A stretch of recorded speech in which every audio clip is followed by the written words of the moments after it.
আজকে আমি আলোচনা পেশ করব পৃথিবীতে সর্বপ্রথম হত্যাকাণ্ড সংঘটিত। সূরা বাকারায় বর্ণিত হলুদ বর্ণের গাভীর ঘটনা। বাকারা মানে গাভী, বাকারা মানে কি? গাভী। পৃথিবীতে সর্বপ্রথম হত্যাকাণ্ড কি জন্য হয়েছিল, কেন হয়েছিল, কারা করেছিল, কে করেছিল, এই বিষয়ে কোরআন থেকে সূরা মায়েদা থেকে আলোচনা পেশ করব ইনশাআল্লাহ বিইজনিল্লাহ বিফদলিল্লাহ। পরবর্তী টপিক হবে সূরা বাকারায় বর্ণিত হলুদ বর্ণের গাভীর ঘটনা। কোরআনে আল্লাহ পাক রব্বুল আলামিন 114টি সূরা নাজিল করেছেন। সূরার নাম দিয়েছেন আনকাবুত, মাকড়সা। সূরার নাম দিয়েছে বাকারা, গাভী।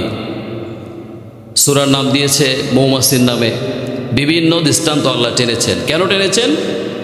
আমরা যা কিছু করি না কেন, আমাদের ওই আনকাবুত, মাকড়সা যেমন জাল বাঁধে না, বাসা বাঁধে, দেখছেন? ওরকম দুর্বল আমাদের শক্তি, আমাদের ক্ষমতা, আমাদের হায়াত, দুনিয়ার জীবন জিন্দিগি, যে যাই করি না কেন, যত বাহাদুরি আমরা করি না কেন, ওই মাকড়সার জালের মতো। ফুল লাগলে শেষ হয়ে যায়, একটু বাতাস লাগলে মাকড়সার বাসা কি অনেক শক্ত। আপনারা দেখেন না, মাকড়সার বাসা দেখেননি? তেমনি আমাদের দুনিয়ার জীবনটা এমনই। আল্লাহ আমাদেরকে বলেছেন, তোমাদেরকে আমি দুর্বল করে সৃষ্টি করেছি। খলিকাল ইনসানু দাঈফা, খলিকাল ইনসানু মিন নুতফা, এক ফোঁটা নাপাক পানি দ্বারা তোমাদেরকে সৃষ্টি করেছি। কিন্তু দুনিয়াতে আসার পরে আমাদের বাহাদুরি, আমাদের গর্ব, আমাদের হিংসা, আমাদের অহংকার, আমাদের ক্ষমতার পাওয়ার ইত্যাদি ইত্যাদি, আমরা এমনভাবে মেতে উঠি, একেবারে অস্থির হয়ে যায়, মনে হয় যে একেবারে পৃথিবীটাই কি আমার। কিন্তু আল্লাহ বলছে না, যখন আমি রশি টান দিব তখন আমার নিকটে কি প্রত্যাবর্তন করতে হবে। কুল্লু নাফসিন যায়িকাতুল মাউত। যাই হোক, আজকের এই পৃথিবীতে হত্যাকাণ্ড সংঘটিত হচ্ছে। একেবারে পৃথিবীর শুরুলগ্নে যে হত্যাকাণ্ড সংঘটিত হয়েছিল সে সম্পর্কে আলোচনা পেশ করব। এখন কি সমাজে, আমাদের রাষ্ট্রে, পুরো ওয়ার্ল্ডের মধ্যে হত্যা হচ্ছে না, খুন হচ্ছে না? বুঝেন তো আল্লাহ কি বলছেন দেখি। আমরা জানি পৃথিবীর প্রথম মানুষ হযরত আদম আলাইহিস সালাম, সাইয়্যিদানা আদম আলাইহিস সালাম। তৎকালীন সময়ে পৃথিবীর শুরু লগ্নে পৃথিবীর প্রথম মানুষের সন্তান যারা জন্মগ্রহণ করতেন, আদম আলাইহিস সালামকে সৃষ্টি করার পরে মা হাওয়া আলাইহিস সালামকে সৃষ্টি করলেন। তাদের মধ্যে বিবাহ শাদী হলো, হালাল সম্পর্ক হলো। তাদের থেকে আস্তে আস্তে বনি আদম অর্থাৎ আমরা দুনিয়াতে আগমন করতে লাগলাম। তখন একজন ছেলে সন্তান, একজন কন্যা সন্তান জন্মগ্রহণ করত। তাফসীরের মধ্যে এখানে দুইটা মত আছে। একটা হলো যে আদম আলাইহিস সালামের সন্তান কাবিল এবং হাবিল, তাদের মধ্যে একটা বিষয় নিয়ে কি হয়, আপনার সংঘাত সৃষ্টি হয়। বোনকে নিয়ে, আকলিমা, অর্থাৎ কাবিল আকলিমাকে বিয়ে করতে চাচ্ছে, আর আল্লাহর বিধান ছিল না।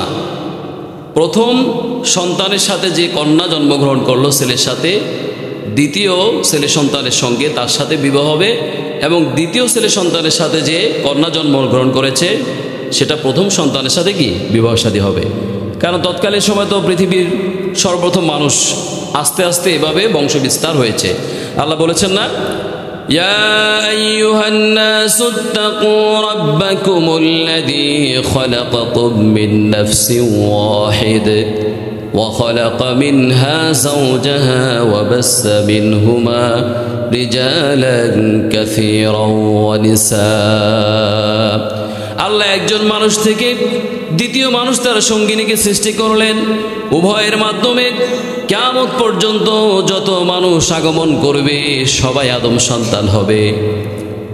অগণিত মানুষ কিয়ামত পর্যন্ত আগমন করবে, সবাই আদম সন্তান। কথা কি বুঝে আসছে? তা আমি এই ঘটনাটা সংক্ষেপে বলি, তারপরে কোরআনের ব্যাখ্যায় যাব। তো ওই বিধান অনুযায়ী আদম আলাইহিস সালাম সে সিদ্ধান্ত নিলেন, কিন্তু কাবিল মানতে চাইল না। কারণ আকলিমা ছিল সুন্দরী। কি ছিল? সুন্দরী। আল্লাহর বিধান যেটা, এটা তো মানতে হবে।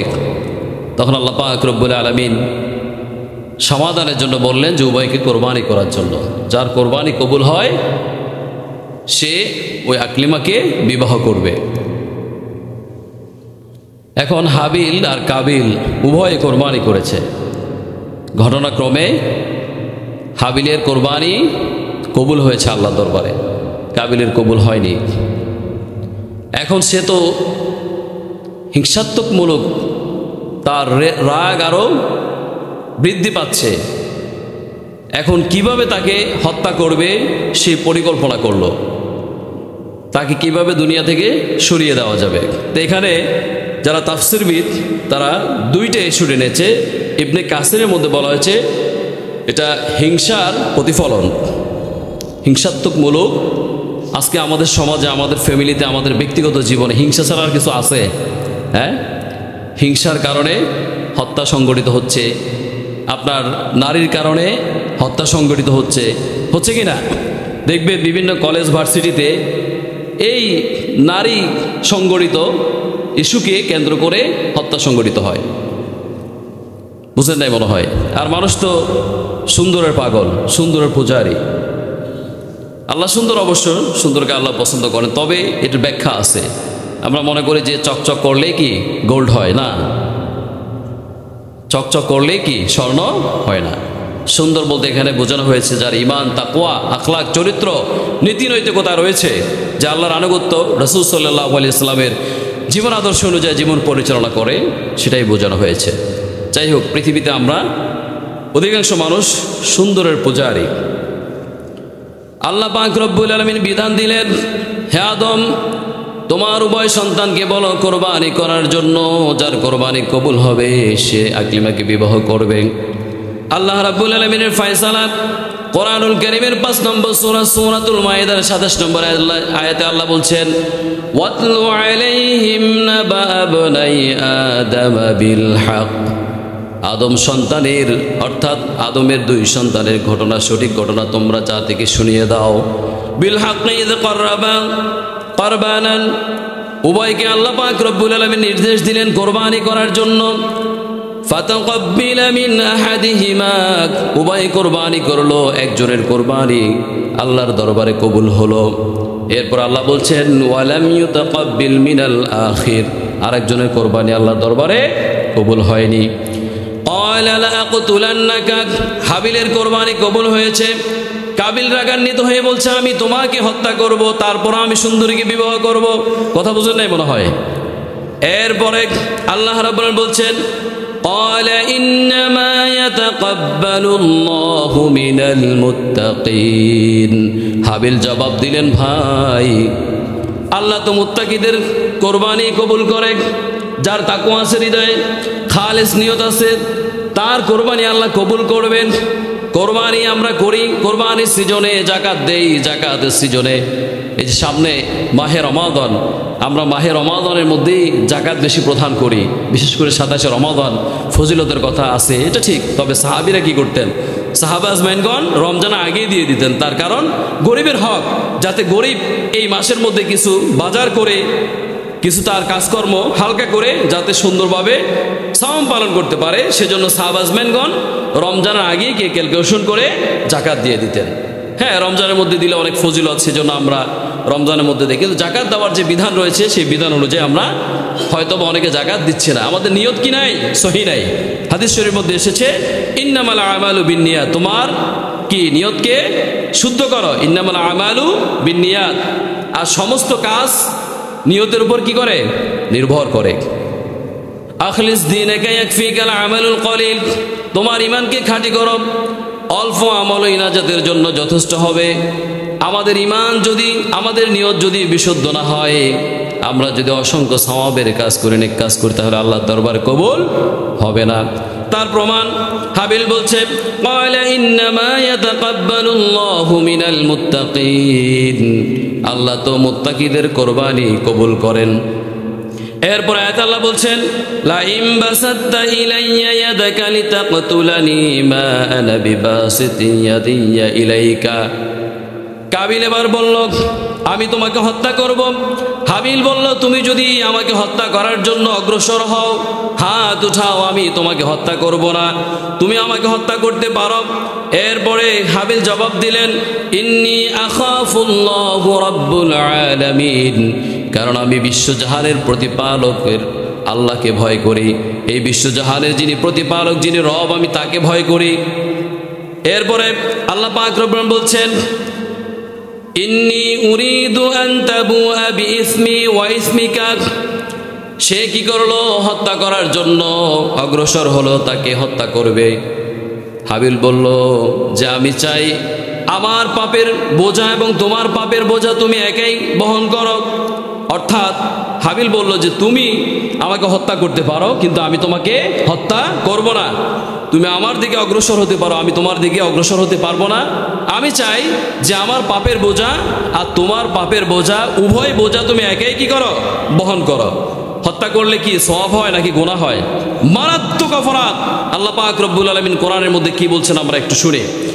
এরপরে বলা হচ্ছে, মিন আসহাবিন নার, তুমি এমন কর্মকাণ্ড করে তুমি জাহান্নামী হয়ে যাবে। কে বলছেন? হাবিল বলছেন। এই কথা আল্লাহ পাক রব্বুল আলামিন কোরআনুল কারীমের মধ্যে কোট করেছেন, ওয়াযালিকা জাযাউজ জালিমিন। হাবিল বলছেন যে জালিমদের জন্য এটাই তার জন্য উত্তম প্রতিফল। জালিমদের জন্য থেকে আর ভালো প্রতিফল হতে পারে না। প্রতিফল বলতে কি? জাহান্নাম। যদি কেউ হত্যা করে অন্যায়ভাবে, যদি মানুষকে ঠকায়, মানুষের হক নষ্ট করে, তারা কোথায় যাবে? জাহান্নামে যাবে। কোথায় যাবে? জাহান্নামে যাবে। আর যারা জালিম জুলুম করে তাদের জন্য জাহান্নাম ছাড়া আর কিছুই নাই। কথা কি বুঝে আসছে? আমাদের সমাজে তুচ্ছ বিষয় নিয়ে হত্যা করে, পারিবারিক জায়গা সম্পদ নিয়ে দ্বন্দ্ব, তারপরে ব্যক্তিগত আক্রোশ, ব্যক্তিগত হিংসা ইত্যাদিকে কেন্দ্র করে, ইস্যু করে এবার কি করে? মানুষকে হত্যা করে। অথচ হত্যা যে কত মারাত্মক অপরাধ আল্লাহ পাক রব্বুল আলামিন কোরআনের মধ্যে বলছেন। ফাতাওয়াত লাহু নাফসুহু ক্বাতলা আখিক। এবার কাবিল হাবিলকে হত্যা করে ফেললো, তার ভাই, আখি মানে তার ভাই। ফাকাতালাহু ফাসবাহা মিনাল খাসিরিন। হত্যা করে সে ক্ষতিগ্রস্তদের অন্তর্ভুক্ত হয়ে গেল। সে এমন একটা অপরাধ করলো, এই অপরাধের কারণে যারা অপরাধী তাদের অন্তর্ভুক্ত হয়ে গেল। এই পৃথিবীর সর্বপ্রথম হত্যাকাণ্ড সংগঠিত হয় আদম আলাইহিস সালামের সন্তান কাবিলের মাধ্যমে। কার মাধ্যমে? কাবিলের মাধ্যমে। আজও পর্যন্ত আমাদের সমাজে, আমাদের দেশে, পুরো ওয়ার্ল্ডের মধ্যে বিনা দোষে, বিনা কারণে মানুষকে হত্যা করা হচ্ছে। সে ব্যক্তি জানে না তার কি অপরাধ, বিনা কারণে তাকে আসামি বানানো হচ্ছে, ফাঁসানো হচ্ছে। হচ্ছে কি না? নাই মনে হয় আমাদের সমাজে আছে। একটু চোখ খুলে দেখেন, দেখবেন, বুঝতে পারবেন যে আসলে আমাদের সমাজে কি হচ্ছে। ন্যায়সঙ্গত কারণ ছাড়া, জমিনে ফাঁসার সৃষ্টি করা ছাড়া কাউকে অন্যায়ভাবে হত্যা করা যাবে না। যদি কোনো মানুষকে হত্যা করে, জমিনে এমন কোনো ফাঁসার সৃষ্টি করে যে মারাত্মক আকারে ধারণ করে, তাকে হত্যা করার বিধান কি আল্লাহ দিয়েছেন। এর বাইরে আমরা যে সামান্য লেনদেন নিয়ে, পারিবারিক জায়গা সম্পদ নিয়ে, তারপরে ঝগড়াঝাটি নিয়ে, সামান্য একেবারে তুচ্ছ বিষয় নিয়ে কি আমরা একে অপরকে হত্যা করি, একে অপরকে আক্রমণ করে, আঘাত করে, নির্যাতন করে, জুলুম করে, এটা কোনোভাবেই কি করা যাবে না। আমাদের এই ব্যাপারে সচেতন হতে হবে। আল্লাহ বলছেন, মিন আজলি যালিকা কাতাবনা আলা বনি ইসরাঈল আন্নাহু মান ক্বাতালা নাফসিন বিগাইরি নাফসিন আও ফাসাদিন ফিল আরদ।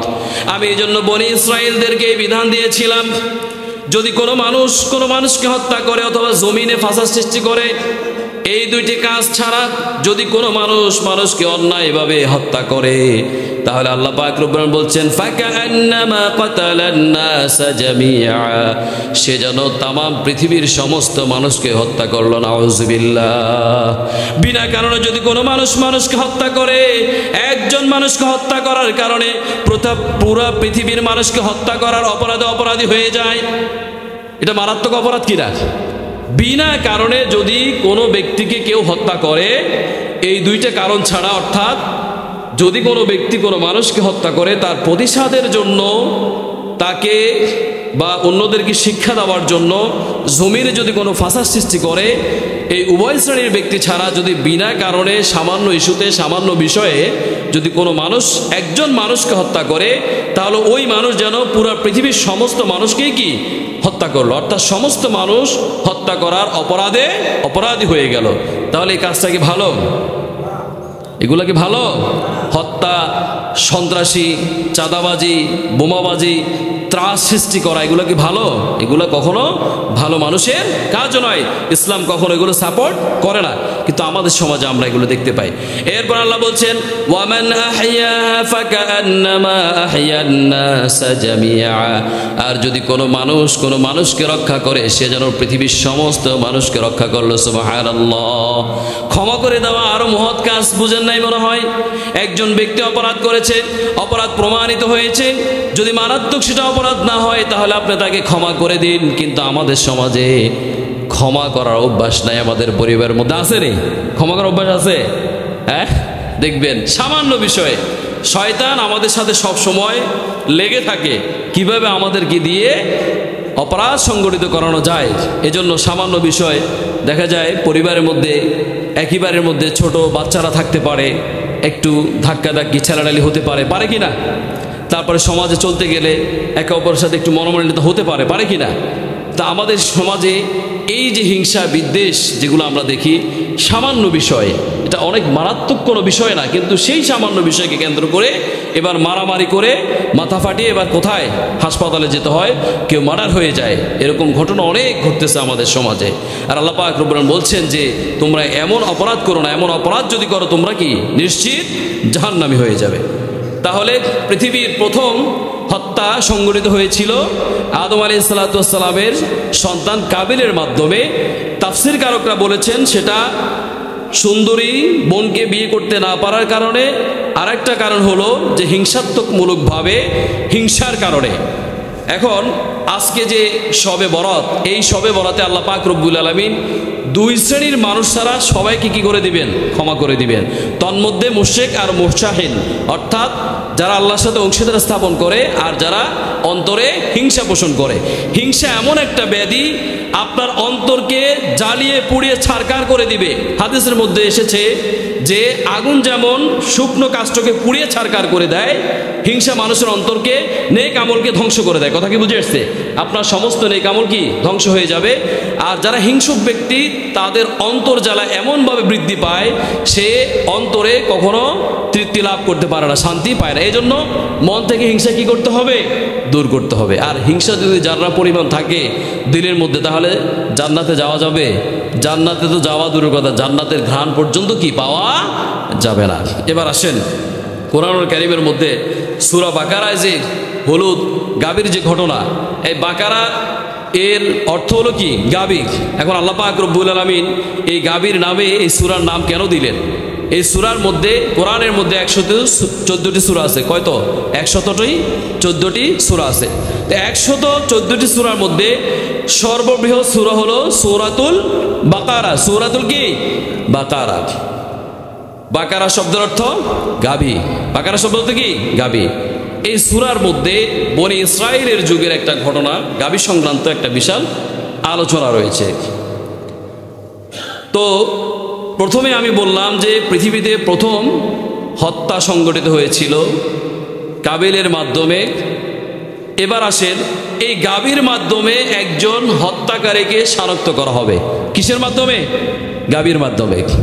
আল্লাহ চাইলে পারেন কি না? হ্যাঁ, ফাআলুল লিমা ইউরিদ। আল্লাহ যা চান তাই হয়ে যায়। কুন ফায়াকুন, কুন বলবেন সঙ্গে সঙ্গে হয়ে যাবে। কথা কি বুঝে আসছে? আমাদের কোনো ক্ষমতা নাই, সকল ক্ষমতার মালিক কে? আল্লাহ। জনগণের কোনো ক্ষমতা নাই, সকল ক্ষমতার মালিক একমাত্র আল্লাহ। এটা মনে প্রাণে দৃঢ় বিশ্বাস স্থাপন করতে হবে। কিন্তু আমরা এমন কর্মকাণ্ড করি, এমন কথা বলি, শিরক হয়ে যায়। আর মুশরিক হয়ে যদি আপনি হাজারো মুসলমান দাবি করে ইন্তেকাল করেন, জাহান্নাম ছাড়ার কোনো উপায় নাই। কোরআন হাদিস থেকে আমাদের হক কথাগুলো বলতে হয়, কারো পক্ষে যায় কারো বিপক্ষে যায়। এজন্য অনেক মানুষ মনে কষ্ট নেয়। সবচাইতে বেশি জ্বালার মধ্যে, যন্ত্রণার মধ্যে থাকে হুজুররা। কারা?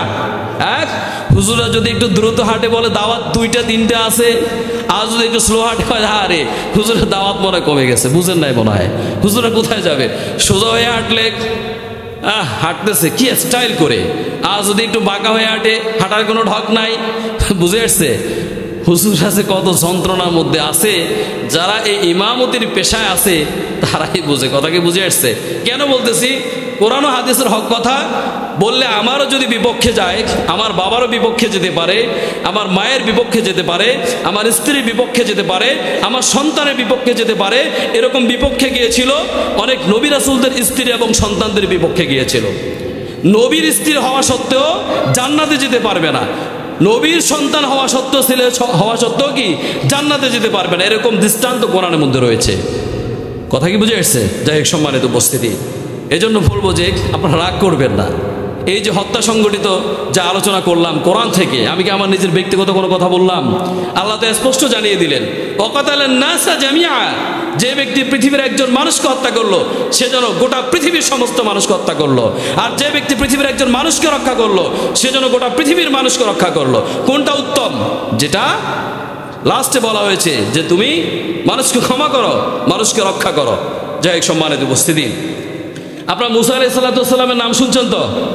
হ্যাঁ, কেমন নাকি খুব মেজাজি ছিলেন? হ্যাঁ, এক চড় দিয়ে ফেরাউনের বংশের একটাকে শেষ করে ফেলেছে। বুঝেন নাই মনে হয়? শুধু ফেরাউনের বংশের লোককে এক চড়ে হত্যা করে নাই, হত্যা করার তো উদ্দেশ্য ছিল না, চড় দিছে একটা জায়গায় ব্রেক। একদিন মালাকুল মাউতকে একটা থাপ্পড় দিচ্ছে। কথা কি বুঝে আসছে? তাহলে মুসা আলাইহিস সালাম কি ঠান্ডা ছিলেন নাকি গরম ছিলেন? মেজাজ খুব কড়া ছিল। কথা কি বুঝে আসছে? এই মুসা আলাইহিস সালামের জামানায় বনি ইসরায়েলে একজন ধনাঢ্য ব্যক্তি ছিল। সেই ব্যক্তির কোনো ছেলে সন্তানও ছিল না, কন্যা সন্তানও ছিল না। ভালো করে বুঝবেন, আমি পরে কোরআনের দিকে যাচ্ছি। ছেলে সন্তানও ছিল না, কন্যা সন্তানও ছিল না, অনেক সম্পদের মালিক। তার ভাতিজা, ভাইয়ের ছেলে, সে চিন্তা করলো এই সম্পদের মালিক হতে হলে আমার চাচাকে কি করতে হবে?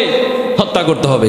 যদি আমার চাচাকে মাইনাস করা যায়, হত্যা করা যায়, তাহলে উত্তরাধিকারী সূত্রে আমি অটোমেটিকলি কি সম্পদের মালিক হয়ে যাব। আর গণনা কেমন আশ্চর্য গণনা দেখবেন। গণনা যদি আমি আপনাদেরকে বলি, দেখেন তো, সেই পরিকল্পনা অনুযায়ী চাচাকে হত্যা করলো। হত্যা করে গভীর রজনীতে আর এক বাড়ির সামনে রেখে আসলো। হত্যা করলো কে? ভাতিজা রেখে আসলো। এরপরে আবার সে অ্যাক্ট করলো, অভিনয় করলো, আমার চাচাকে কে হত্যা করলো, আমি আমার চাচার হত্যাকারী সুষ্ঠু বিচার চাই। এখন সকালবেলা যখন ওই বাড়ির সামনে লাশটি দেখা গেল, লোকদের মধ্যে গুঞ্জন ছড়ালো, ছড়িয়ে পড়লো পুরো মহল্লার মধ্যে। মহল্লা ছাড়িয়ে অতিক্রম করে গেল পার্শ্ববর্তী মহল্লায়। এবার বিভিন্নভাবে তর্ক বিতর্কে একে অপরকে শুধু অভিযোগ দিচ্ছে। আল্লাহ পাক রব্বুল আলামিন কোরআনের মধ্যে কথা বলছেন সূরা বাকারার মধ্যে, ওয়াইদ কাতালতুম নাফসান ফাদারাতুম ফিহা। আর স্মরণ করো মূসা আলাইহিস সালামের সেই জামানার, মূসা আলাইহিস সালামের সময়ের ঘটনা। একজন ব্যক্তিকে হত্যা করা হলো, ওয়াল্লাহু মুখরিজুম মা কুনতুম তাকতুমুন। হত্যা করার পরে একে অপরের বিরুদ্ধে অভিযোগ তুলল, বলে তোমরা হত্যা করেছো। তারা বলতেছে না আমরা হত্যা করি নাই, তোমরা হত্যা করেছো। একটা গ্যাঞ্জাম ফাসাদ সৃষ্টি হলো। আল্লাহ বলছেন যেই ব্যক্তি হত্যা করেছে সে মনে করেছিল যে আমি হত্যা করে পার পেয়ে যাব, কিন্তু আল্লাহ পরিকল্পনা করলেন ওয়াল্লাহু মুখরিজুম মা কুনতুম তাকতুমুন ওয়া মাকারু ওয়া মাকারাল্লাহ ওয়াল্লাহু খায়রুল মাকিরিন। আল্লাহু আকবার। পৃথিবীর সমস্ত মানুষ মিলে পরিকল্পনা করবেন, সমস্ত পরিকল্পনা আল্লাহর পরিকল্পনার কাছে ব্যর্থ হয়ে যাবে। ওয়া মাকারু ওয়া মাকারাল্লাহ ওয়াল্লাহু খায়রুল মাকিরিন। তুমি যতই পরিকল্পনা করো না কেন, আল্লাহর পরিকল্পনা সর্বশক্তিমান এবং সর্বশ্রেষ্ঠ। কথা কি বুঝে আসছে? আল্লাহর পরিকল্পনার কাছে মানুষের পরিকল্পনা একেবারে কি তুচ্ছ।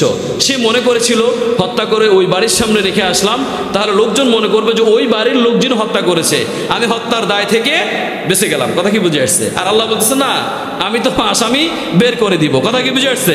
এই জন্য আল্লাহ পাক রব্বুল আলামিন বললেন না আসামি আমি বের করে দিব। এখন লোকজন একটা দ্বন্দ্বের মধ্যে জড়িত হতে লাগলো। তো কিছু লোক তো সমাজে বিচার আচার করে, কিছু লোক আছে কি না? তো তারা বলল যে আসলে আমরা তো হত্যাকারী শনাক্ত করতে পারবো না, একে অপরের বিরুদ্ধে অভিযোগ তুলে লাভ নেই, আমরা একটা সুষ্ঠু সমাধানের জন্য আল্লাহ নবী মুসা আলাইহিস সালাতু ওয়াস সালামের কাছে যাই। তিনি তো আল্লাহ নবী, সমস্ত নবী রাসূলদের মধ্যে সবচাইতে বেশি কথা বলেছেন আল্লাহর সাথে কে? হযরত মুসা আলাইহিস সালাতু ওয়াস সালাম। আল্লাহ বলছেন ওয়া কাল্লামাহু মুসা তাকলিমা, আমার মুসা আমার সঙ্গে কথা বলে। তো মুসা আলাইহিস সালাতু ওয়াস সালাম অডিও কলে কথা বলতেন। কি কলে? অডিও কলে। একদিন অডিও কলে কথা বলতে বলতে ভিডিও কল দিতে চাইল। আল্লাহ বলছে না, লাং তারানি, কখনো না, তোমার ওই চর্মচক্ষে আমাকে দেখা যাবে না। মুসা আলাইহিস সালাতু ওয়াস সালাম বললেন, আল্লাহ আমি আপনাকে একটু দেখতে চাই। বুঝে আসছে? আল্লাহ বললেন না, কখনো না, তুমি আমাকে ওই চর্মচোখে দেখতে পারবে না, তবে জান্নাতের মধ্যে মুমিনরা দেখতে পাবে, আল্লাহ নিজে এসে দেখা করবেন। সালামুন কাওলাম মির রব্বির রহিম, রবের পক্ষ থেকে মুমিনদের জন্য, জান্নাতীদের জন্য সালাম প্রদান করা হবে। কথা কি বুঝে আসছে? তো মুসা আলাইহিস সালাতু ওয়াস সালামের কাছে লোকজন আসলেন। আসার পরে বললেন যে মুসা এর একটা সমাধান চাই। মুসা আলাইহিস সালাতু ওয়াস সালাম বললেন, ঠিক আছে, সমাধান চাওয়ার আগে, সমাধান পাওয়ার আগে আল্লাহর সাথে আমার সাথে কথা বলতে হবে, পরামর্শ করতে হবে, তারপরে সমাধান দিতে পারবো। আল্লাহকে জানানো হলো। আল্লাহ বললেন, হে মুসা, তাদেরকে বল একটি গাভী জবাই করতে, একটি গাভী জবাই করতে। আর বনি ইসরাইলের লোকেরা এমন তাড়া ছিল, ঘাট তাড়া। আপনারা জানেন আল মসজিদুল আকসা মুসলমানদের প্রথম কেবলা নিয়ে তারা কত সংঘাত করেছে পৃথিবীর শুরু থেকে পর্যন্ত। ফিলিস্তিনে অসংখ্য নারী শিশুদেরকে হত্যা করেছে, জানেন কিনা? এই আল মসজিদুল আকসাকে কেন্দ্র করে। এই হলো বনি ইসরাইলের তেড়া জাত। বনি ইসরাইলের জাতের জন্য আল্লাহ কত নিয়ামত দান করেছিলেন, কোরআনের মধ্যে সেগুলো আল্লাহ কোট করেছেন। কিন্তু তারা নিয়ামত পেয়েছে, অকৃতজ্ঞ হয়েছে, আল্লাহর নিয়ামতের শুকরিয়া আদায় করে নাই। আল্লাহ পাক রব্বুল আলামিন এই জন্য কোরআনের মধ্যে বলেছেন, লাইন শাকারতুম লাযীদান্নাকুম ওয়া লাইন কাফারতুম ইন্না আযাবি লাশাদীদ। আমার নিয়ামত পাওয়ার পরে যে শুকরিয়া আদায় না করে, কৃতজ্ঞতা যদি প্রকাশ না করে, তাহলে তার থেকে নিয়ামত ছিনিয়ে নিব। আর যে ব্যক্তি নিয়ামতের কৃতজ্ঞতা প্রকাশ করবে, তাকে নিয়ামত বৃদ্ধি করে দিব। যে অকৃতজ্ঞ হবে, নিয়ামত ছিনিয়ে নিয়ে তাকে ইন্না আযাবি লাশাদীদ, কঠিন শাস্তির মধ্যে আমি নিক্ষেপ করব, আযাবের মধ্যে নিক্ষেপ করব। এই জন্য নিয়ামতের শুকরিয়া আদায় করার দরকার আছে না নাই? করেন তো। হাত দিয়েছে, পা দিয়েছে, চোখ দিয়েছে, হায়াত দিয়েছে, সুন্দর চেহারা দিয়েছে, গায়ের মধ্যে শক্তি দিয়েছে, তারপর মসজিদে আসতে পারে না, কি এর নিয়ামতের শুকরিয়া আদায় হলো? বুঝেন নাই মনে হয়? হুজুর এবার দুষছে জায়গা মতো, বুঝেন নাই মনে হয়? এই জন্য তো কি আমরা দোষী, অপরাধী। কথা কি বুঝে আসছে? যাই হোক, আমি যে কথা বলতেছিলাম, তো আল্লাহকে বললে, আল্লাহ বললেন হ্যাঁ, তাদেরকে একটা গাভী জবাই করার জন্য বললো। এই বনি ইসরাইলের তেড়া জাতিরা যদি সে গাভী জবাই করত, ফয়সালা হয়ে যেত। এবার তারা জানতে চাইলো গাভীটা কেমন হবে, কোন বর্ণের হবে, কি রঙের হবে, কোন বয়সের হবে। বেশি প্রশ্ন করলে অনেক সময় নিজের আটকে যেতে হয়। কথা কি বুঝে আসছে? এই জন্য কম কথা বলা ভালো, কম খাওয়া, কম ঘুমানো, কম কথা বলা, এই কাজগুলো কি উত্তম কাজ। কথা কি বুঝে আসছে? আপনি দাওয়াতে গেলেন, খেতে খেতে একবারে তরকারি স্বাদ হয়েছে, গলা পরিমাণ, খাওয়ার পরে অস্থির অস্থির লাগবে, এরপরে শুয়ে থাকবেন। কথা ঠিক কিনা? নিজের কাছে কেমন কেমন লাগবে, ভালো লাগবে না। এই জন্য খাবার কম খাবেন, পেট খালি রাখবেন। হ্যাঁ, 3 ভাগের 1 ভাগ খাবার, 1 ভাগ পানি, আর 1 ভাগ কি খালি রাখা দরকার। কিন্তু আমরা তো পাইছি ফ্রি, পাইছি, খাইছি। মেজবানে গেছে, গরুর গোশত আধা কেজির মতো খাইছে, তারপরেও স্বাদ হয় নাই। কি হয় নাই? স্বাদ হয় নাই। দেখছেন কত অকৃতজ্ঞ। রান্না বান্নার ক্ষেত্রে একটু তো সমস্যা হতে পারে, পারে কি না? সব কাজের মধ্যে সমস্যা থাকতে পারে, পারে কি না? কিন্তু সেই ব্যক্তি যে আপনার জন্য অ্যারেঞ্জমেন্ট করলো এত কষ্ট করে, একটু যদি মশকরা হয়, বাবুর্চি রান্নার ক্ষেত্রে যদি একটু লবণ বেশিও দিয়ে দেয়, তারপরে কি করতে হয়? শুকরিয়া আদায় করতে হয়, সমালোচনা করতে হয় না। কিন্তু আমরা মানুষ এমন অকৃতজ্ঞ যে আপনাকে আপ্যায়ন করার পরেও, আপনার সঙ্গে উত্তম আচরণ করার পরেও, এরপরে আমি আপনার বদনাম করছি। এই হলো আমাদের স্বভাব। যাই হোক, আল্লাহ বলছেন যে একটা গাভী জবাই করার জন্য, গাভী জবাই করলে হয়ে যেত। তারা বলতেছে গাভীর রং কি? এই কথা আল্লাহ কোরআনের মধ্যে কোট করেছেন, ওয়াইদ ক্বালা মূসা লিকওমিহি ইন্নাল্লাহা ইয়া'মুরুকুম আন তাযবাহু বাকারা। বাকারার অর্থ কি? গাভী। আল্লাহ বলছেন, হে মূসা, তাদেরকে একটি গাভী জবাই করার জন্য বলো। তো মূসা আলাইহিস সালাতু ওয়াস সালাম বললেন যে আল্লাহ তোমাদেরকে নির্দেশ দিয়েছেন। ক্বালু আতাত্তাখিযুনা হুজুয়া। বনি ইসরাঈলের ওই সকল লোক শোনার পরে বলতেছে, মূসা, আসামি শনাক্ত করব, এখানে গাভীর সাথে, গাভী জবাইয়ের সাথে সম্পর্ক কি? তুমি কি আমাদের সাথে ঠাট্টা মশকারি করো? তখন মূসা আলাইহিস সালাম বললেন, ক্বালু আতাত্তাখিযুনা হুজুয়া ক্বালা আউযু বিল্লাহি আন আকুনা মিনাল জাহিলিন। আমি মূর্খদের মতো অনর্থক কথা বলি না, আল্লাহ আমাকে এই অজ্ঞ থেকে হেফাজত করো। এটা কে বললেন? মূসা আলাইহিস সালাম। কারণ মূসা আলাইহিস সালামকে কে জানিয়েছেন? আল্লাহ জানিয়েছেন গাবি জবাই করার জন্য। তারা মনে করছে ঠাট্টা মশকারি। এবার আসেন, এবার বলতেছে قالوا ادع لنا ربك يبين لنا ما هي। বনি ইসরাইল লোকেরা বলতেছে আচ্ছা ঠিক আছে, গাবি সম্পর্কে আল্লাহকে বিস্তারিত বর্ণনা করার জন্য বলো। এবার আল্লাহ পাক রব্বুল আলামিনের কাছে মূসা আলাইহিস সালাম জানতে চাইলেন, قال إنه يقول إنها بقرة لا فارض ولا بكر। এবার মূসা আলাইহিস সালাম জানিয়ে দিলেন, আল্লাহ বলেছেন গাবিটি হলুদ বর্ণের হতে হবে। কি বর্ণের হতে হবে? হলুদ বর্ণের হতে হবে। আওয়ানুম বাইনা যালিক, এবং গাবিটি দেখে চক্ষু জুড়িয়ে যেতে হবে, অন্তর শীতল হতে হবে, এমন হলুদ বর্ণের হতে হবে। ফাফআলু মা তুমারুন, তোমাদেরকে যে নির্দেশ দেওয়া হয়েছে তোমরা সেই নির্দেশ পালন করো।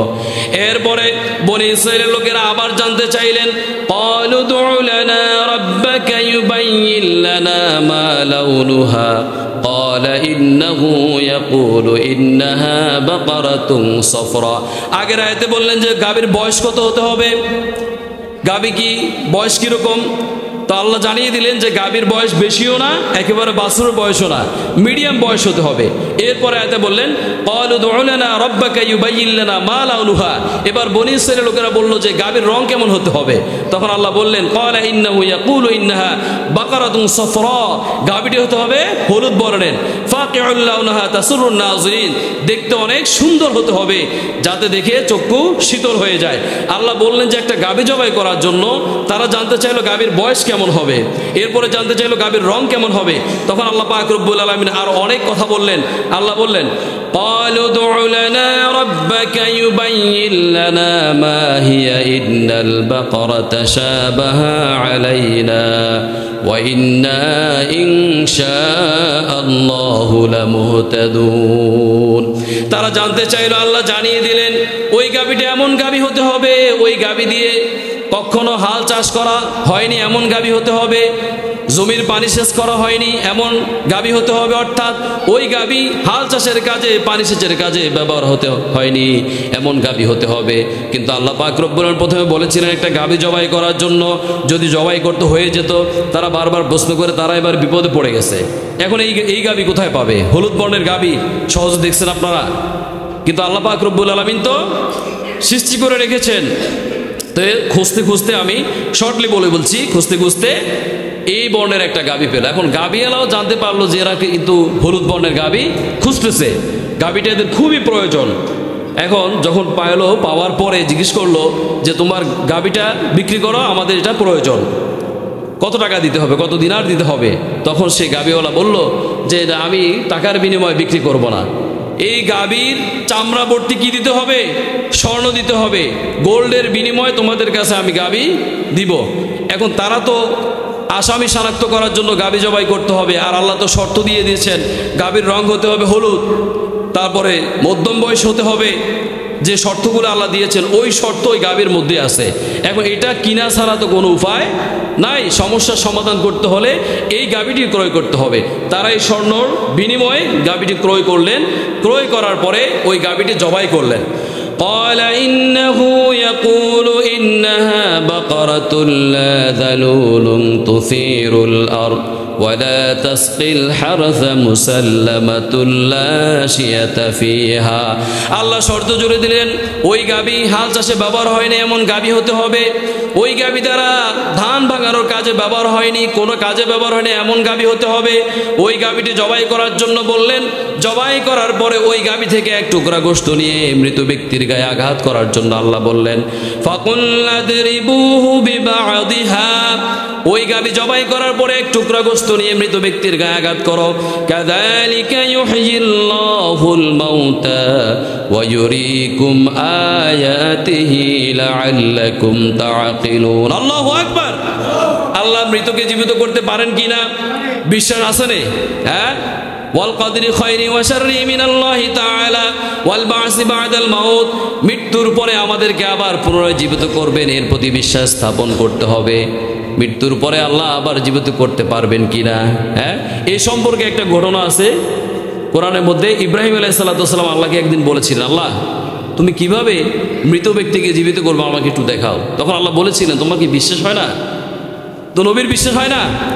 তো নবী ইব্রাহিম আলাইহিস সালাম বললেন যে আমার অবশ্যই বিশ্বাস হয়, কিন্তু অন্তর একটু তৃপ্তির জন্য আমি একটু সরাসরি দেখতে চাই। সেই ঘটনা আমি বলছি না, 4টা পাখির কথা বলা হয়েছিল, পাখিগুলো পোষার জন্য বলা হয়েছিল, টুকরো টুকরো করে পাহাড়ে রেখার জন্য বলা হয়েছিল। তারপরে আল্লাহ আবার তাদের মধ্যে প্রাণ দিলেন, ওই পাখিগুলো ইব্রাহিম আলাইহিস সালাম চলে আসলো। এটা বিস্তারিত একটা ঘটনা আছে। আমি এই কথা বলতেছি যে আল্লাহ মৃতকে জীবিত করতে পারেন কিনা। আমাদের কোনো অস্তিত্ব ছিল, এখন আমরা দুনিয়াতে আসি, থাকবো না, আবার আল্লাহ আমাদেরকে জীবন দান করবেন। আমাদের সমস্ত বিচার ফয়সালা হিসাব নিকাশ কাল কিয়ামতের ময়দানে আল্লাহ পাক রব্বুল আলামিন সকলের সামনে কি করবেন। তো যাই হোক, আমি যে কথা বলতেছিলাম, ওই গাভীটা জবাই করার পরে এক টুকরা গোশত নিয়ে মৃত ব্যক্তির গায়ে আঘাত করলো, মৃত ব্যক্তি জীবিত হয়ে গেল। সুবহানাল্লাহ বলেন না, নাকি আগামীকালকে বলবেন? আরেকটু জোরে বলেন সুবহানাল্লাহ। এই কুদরত কার কাছে আছে? আল্লাহ পারেন কি না? আল্লাহ সব কিছু পারেন, আমরা যা পারি না তা পারেন কে? আল্লাহ। দেখেন এখন ওই মৃত ব্যক্তি জীবিত হয়ে গেল আল্লাহর হুকুমে। আল্লাহ এই কথা বলছেন, কাযালিকা ইউহয়িল্লাহুল মাউতা, আমি তাদের সামনে ওই মৃত ব্যক্তিকে জীবিত করে দেখালাম। তারপরে বনি ইসরায়েলের লোকেরা কিন্তু তেড়াই ছিল। এজন্য আল্লাহ পাক রব্বুল আলামিন এমন লানত দিলেন, কাল কিয়ামত পর্যন্ত ওরা অভিশাপের মধ্যে থাকবে। এমন একটা সময় আসবে, পাথরের পিছনে ওই ইহুদিরা পালাবে, পাথরের জবান আল্লাহ খুলে দেবেন। হে মুসলমান, ওই পাথরের পিছনে একজন ইহুদি লুকিয়ে আছে, কারণ আল্লাহ তাদেরকে লানত দিয়েছেন, আল্লাহ তাদেরকে অসংখ্য নিয়ামত দিয়েছেন, তাদের জন্য বেহেশতি খাবার দিয়েছিলেন। কোরআনের মধ্যে মান্না সালওয়া এই কথা এসেছে, অর্থাৎ বনি ইসরায়েলের লোকদের জন্য জান্নাত থেকে খাবার আসতো। জান্নাতের এত সুন্দর নিয়ামত খাওয়ার পরে তারা শুকরিয়া আদায় করতো না। আল্লাহ বলছেন আগামীকালের জন্য, আগামী ওয়াক্তের জন্য জমা করে রেখো না। তারা ওই অন্যায় করেছিল, তাদের ওই খাবার খেতে ভালো লাগলো না।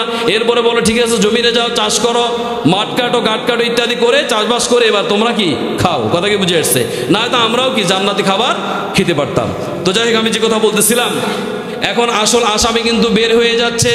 যেই ভাতিজা চাচাকে হত্যা করে অভিনয় করেছিল, অ্যাক্ট করেছিল, আহারে আমার চাচাকে হত্যা করলো, এই হত্যাকারীর উপযুক্ত বিচার চাই, এই কথা যে বলেছিল, কান্না করেছিল, চাচা জীবিত হওয়ার পরে বলতেছে, ওই যে আমার ভাতিজা অভিনয় করলো, কান্না করলো, ওই ভাতিজাই আমার হত্যাকারী। সুবহানাল্লাহ। এবার হত্যাকারী শনাক্ত হয়ে গেল। কথা কি বুঝে আসছে? যেই ভাতিজা সম্পদের লোভে চাচাকে হত্যা করলো, আল্লাহ পাক রব্বুল আলামিন তার মধ্যে যখন জীবন দান করলেন, সে জীবিত হয়ে সাক্ষী দিল যে আমার ভাতিজা আমার হত্যাকারী। এখন আমাদের সমাজে এমন ঘটনা ঘটে, হত্যা করে একজন, দোষ হয় আরেকজনের, আগুন দেয় একজন, দোষ হয় আরেকজনের। ঘটনা ঘটছে ঢাকায়, মামলা হয় চট্টগ্রামে। এই হলো আমাদের সমাজের অবস্থা। আছে না নাই? পারিবারিক দ্বন্দ্ব। এবার কিভাবে নাটক করবে, তার স্ত্রীকে বুঝালো যে তোমার কাপড় চোপড় ঠিক রাখবা না, গ্লাস ডোন্ট মাইন্ড, ফ্রিতে বলতেছি, ছিঁড়ে ফেলবে, এমতো অবস্থায় 2-1টা ছবি টুবি তুলবো, তারপর এটা নিয়ে মামলা করতে যাব। আর একটু বিলেট দিয়ে কেটে টেটে দিয়ে কি মানে আঘাত করছে, ছুরি মারছে বা রক্তাক্ত করছে, এমন ফন্দি সন্ধি ষড়যন্ত্র আমরা করি কিনা? আল্লাহ আমাদেরকে এমন অন্যায় থেকে হেফাজত করে সবাই আমিন। এমন অন্যায় করা যাবে? কাউকে ফাঁসানোর জন্য চেষ্টা করবেন না। পারলে মানুষকে ক্ষমা করবেন, পারলে মানুষের সঙ্গে উত্তম আচরণ করবেন। কোনো মানুষ যদি ভুল পথে থাকে, অন্যায় পথে থাকে, আপনার সুন্দর ব্যবহারের মাধ্যমে তাকে শুধরানোর জন্য চেষ্টা করবেন, তাহলে সেটা আপনার জন্য উত্তম হবে। সমাজের মধ্যে কোনো দ্বন্দ্ব ফাসাদ পরিবারের মধ্যে দেখা দিবে না। আর যদি আমরা আক্রমণাত্মকমূলকভাবে যদি কথা বলি, আচরণ করি, তাহলে ওই ব্যক্তি আমার বন্ধু না হয়ে আরও শত্রুতে পরিণত হবে। তখন সমাজের মধ্যে, পরিবারের মধ্যে, রাষ্ট্রের মধ্যে একটা ফিতনা সৃষ্টি হবে। ভুল প্রত্যেক মানুষের আছে। এমন কোনো মানুষ আছে আসমানের ফেরেশতা? বলেন, যত বড় মুফতি হোক, মুহাদ্দিস হোক, হাজী সাহেব হোক, গাজী সাহেব হোক, আমি তো বলি অন্যায় তো আমাদেরও আছে। আপনারা কেন মনে কষ্ট নেবেন? আমাদের মধ্যে টেন্ডারবাজি আছে, আমাদের মধ্যে চাঁদাবাজি আছে, আমাদের মধ্যে দুর্নীতিবাজ আছে, আমাদের মধ্যে সুদখোর আছে, অনেক আলেম সমাজের মধ্যে আছে। এটা আমি স্পষ্টভাবে বলি। আমরা যারা ইসলামিক সাইনবোর্ড নিয়ে অনেকে কাজ করি, এদের মধ্যে অনেক অন্যায় আছে। কথা কি বুঝে আসছে? এজন্য সাধারণ মানুষ আপনারা মনে কষ্ট নেবেন না, কোরআন ও হাদিস থেকে হক কথা বলি, সেটা যদি আমার বাবার বিরুদ্ধে যায় আমার কিছু আসে যায় না। আল্লাহ সূরা হুজরাতে বলেছেন আলেমদের সঙ্গে কিভাবে কথা বলতে হবে, কিভাবে আচরণ করতে হবে। কিন্তু আমি অনেক ব্যক্তিকে দেখেছি ইসলামিক স্কলার দাবি করে, ইসলামিক জ্ঞান আছে, কিন্তু একজন আলেমের সঙ্গে সম্মানজনকভাবে কথা বলতে জানে না। তাহলে সে কিভাবে একজন ইসলামিক লিডারের নেতৃত্ব দেয় সেটা আমার বুঝে আসে না। সূরা হুজরাতের মধ্যে আল্লাহ পাক রব্বুল আলামিন এই কথাগুলো বলে দিয়েছেন। কোনো শ্রমিকের অন্যায়ভাবে অর্থ আত্মসাৎ করা যাবে না। শ্রমিকের ঘাম শুকানোর আগে তার পারিশ্রমিক দিতে হবে। সেই শ্রমিকের কথা আমি বলে কেন আবার আমি শ্রমিকদের সাথে খারাপ আচরণ করব, কর্কশ ভাষায় কথা বলবো? এটা কোনোদিন ইসলামিক ব্যক্তিত্বের এটা গুণ হতে পারে না, নীতি ও নৈতিকতার মধ্যে আসতে পারে না। আর একটা কথা বলি, আমাদের সমাজে অনেক ভুলভ্রান্তি আছে কিনা? এই যে ফিল্টার আমাদের ম্যানেজার সাহেবের মাধ্যমে আমরা পেয়েছি মুসল্লিদের পানি পান করার জন্য, এই ফিল্টারে আমরা নামাজ পড়তে আসার পরে অনেকে পানি পান করি। পানি কি দাঁড়িয়ে পান করা যায়? দাঁড়িয়ে পান করলে গুনাহ, রাসূলের সুন্নাত লঙ্ঘন। বসে পান করতে হবে, 3 ঢুকে পান করতে হবে, গ্লাসটা চেক করে পান করতে হবে, দোয়া পড়ে পান করতে হবে। কিন্তু অনেক ব্যক্তিকে দেখি দাঁড়ায় দাঁড়ায় মেরে দেখ। কথা বুঝেন নাই মনে হয়। সূরা হুজরাতে আল্লাহ পাক রব্বুল আলামিন সুন্দরভাবে আলোচনা করেছেন একজন আলেমের সঙ্গে কিভাবে কথা বলবে, নায়েবে রাসূলের সঙ্গে কি আচরণ করবে, একজন শ্রমিকের সাথে কিভাবে কথা বলবে, একজন প্রতিবেশীর সাথে কিভাবে কথা বলবে, ভাই ভাইয়ে দ্বন্দ্ব হলে তোমরা কি করবে, কিভাবে সমাধান করবে। কিন্তু তার ব্যতিক্রম কিছু আমরা ওয়াজ করি, আমাদের মাধ্যমে সংগঠিত হয়। আল্লাহ বলেছেন ইয়া আইয়ুহাল্লাযীনা আমানু লিমা তাকুলুনা মা লা তাফআলুন, তোমরা এমন কোনো ওয়াজ করো না যেই ওয়াজ তোমরা নিজেরাই পালন করো না। কিন্তু আমাদের মধ্যে আছে না নাই? আহা রে, কি যে এক অবস্থা। যাই হোক, সম্মানিত উপস্থিতি, এজন্য আমি আপনাদেরকে অনুরোধ করব সকলের সাথে উত্তম আচরণ করার জন্য চেষ্টা করবেন, হিংসা বিদ্বেষ ভুলে যাবেন, মানুষকে ক্ষমা করার জন্য চেষ্টা করবেন। এই যে 2টা ঘটনা বললাম, পৃথিবীর প্রথম হত্যা সংঘটিত হয়েছিল আদম আলাইহিস সালামের সন্তান কাবিলের মাধ্যমে। আর পৃথিবীতে যত হত্যা হবে অন্যায়ভাবে, ওই কাবিল একটা অংশ তার আমলনামায় কি পাবে? কথা কি বুঝে আসছে? অপরাধের একটা অংশ পাবে। কোনো মানুষকে অন্যায়ভাবে হত্যা করা যাবে না। জমিনে ফাসাদ সৃষ্টি করা ছাড়া, মানুষকে হত্যা করা ছাড়া তার বিচারের ক্ষেত্রে করা যাবে, কিন্তু এর বাইরে হত্যা করা যাবে না। আর অন্তরে হিংসা লালন করা যাবে না। আল্লাহ আমাদেরকে আমল করার জন্য তৌফিক দান করুন, আমিন।